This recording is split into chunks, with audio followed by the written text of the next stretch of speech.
자, 마지막으로 오늘 첫 출근을 시작한 오동훈 공수처장의 얘기도 해보도록 하겠습니다. 입장 표명을 했는데요. 좀 듣고 가시죠.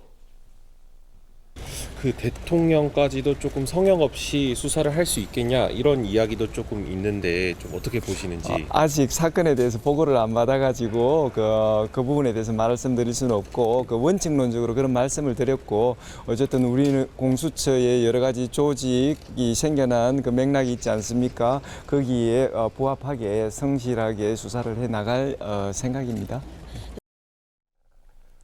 오동훈 공수처장 5시에 이제 취임을 한다고 하는데 늘 웃는 모습이 참 인상적인데 방금 얘기했듯이 공수처 신뢰 이번 어떻게 보면 최상병과 외압 의혹에 관련된 수사 이 부분이 첫 시험대고 이걸 결판 나는 거 아니겠습니까? 뭐 그렇죠. 그런데 뭐 굉장히 좀 이미지는 좋고 하십니다만 수사 역량에 대해서는 모두가 지금 의구심을 갖고 있죠. 아무래도 뭐 이런 검찰이나 이런 쪽에서 수사를 직접 담당해 보신 경험이 없기 때문에 그렇다. 그리고 조금 전에 말씀하셨듯이 공수처가 이미 그냥 기능적으로 많이 축소가 돼 버린 상태여서 제대로 지금 수사를 할 수 있는 그런 그 상황이 아니다라고 저는 봐요. 그런 상황에서 뭐 정말로 이번에 공수처장이 진짜 수사 역량이 뛰어난 분이 왔더라도 될까 말까 하다는 거죠.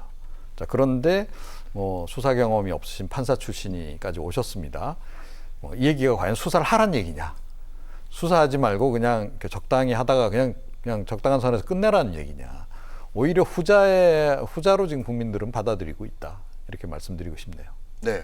그럼에도 불구하고 청문회 때도 그렇고 청문회가 아니라 인사청문회 맞죠? 거기서도 윤석열 대통령 소환 가능성도 있다.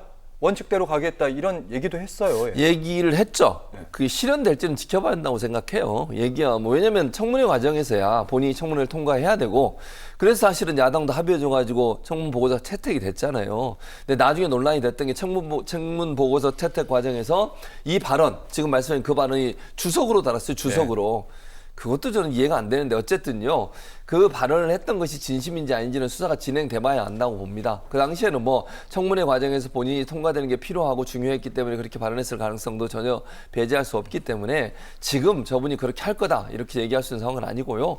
다만 그런 상황이 왔을 때 과연 할 수 있을까 하는 부분은 지켜봐야 된다. 그리고 뭐 말씀하셨지만 기본적으로 지금 공수처가 수사하는데 상당히 어려움이 많아요. 예산도 그렇고 인력도 그렇고 이런 상황에서 대통령실까지 겨냥한 수사를 이끌어내기에는 시간이 많이 필요할 거다. 그래서 저는 특검이 반드시 필요한 상황이다. 이렇게 말씀드리겠습니다. 네, 말씀하시니까 그 수사 역량 하셨으니까 공수에 배치된 검사 수도 한 뭐 다 합쳐서 한 25명, 20명 내외고 수사관도 40명이라고 하던데 마지막 질문은 이종훈 평론가께. 그러면 이제 두 번째 그러니까 러닝메이트라고 하죠. 사무차장. 예. 공수처의 사무처장으로 어떤 뭐 요즘은 검사 출신이 그러니까 좀 낫지 않겠느냐 얘기도 있더라고요. 사무처장이라도 검사 출신이 와야 되지 않겠냐는 얘기를 지금 이제 그래서 하는 거죠.